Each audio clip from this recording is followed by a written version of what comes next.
यांना मोदी सरकार 400 पारचा नारा लावून एकच सांगते सर्व भारतवासियांना की निवडून द्यायचं फक्त मोदी साहेबांना। ते याच्यासाठी की सर्वसामान्याचा विचार करणारे मोदी साहेब आहे।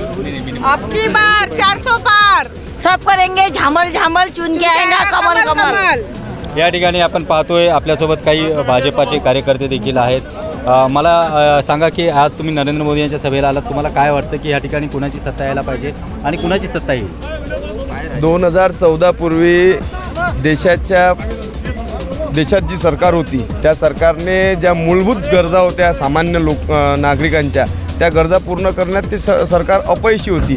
परंतु 2014 नंतर सोप्या विषय सांगतो की खेड्यापाड्यात जाताना जे अस्वच्छता होत होती आणि आपल्या आया बहिणी ज्या रस्त्यावर बसत होत्या त्या आज पूर्णतः संपुष्टात आलेला आहे आणि गाव शहर सुंदर होत आहे, स्वच्छ होत आहे।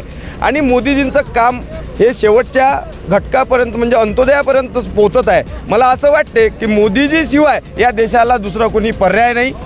त्यांचं मत आहे की नरेंद्र मोदी यांच्याशिवाय या देशाला कुठलाही पर्याय नाही। Cameraman methyl तेरसेसह Ashish Jain, Swapnil दुधारे, Nagpur. मुंबई, पुणे, नागपूर, मराठवाडा असो का विदर्भ, राजकीय, सामाजिक, शैक्षणिक क्षेत्र असो का क्रीडा, सर्वच घडामोडीचे विश्लेषण पाहायला विसरू नका। फक्त देशोन्नती न्यूजवर।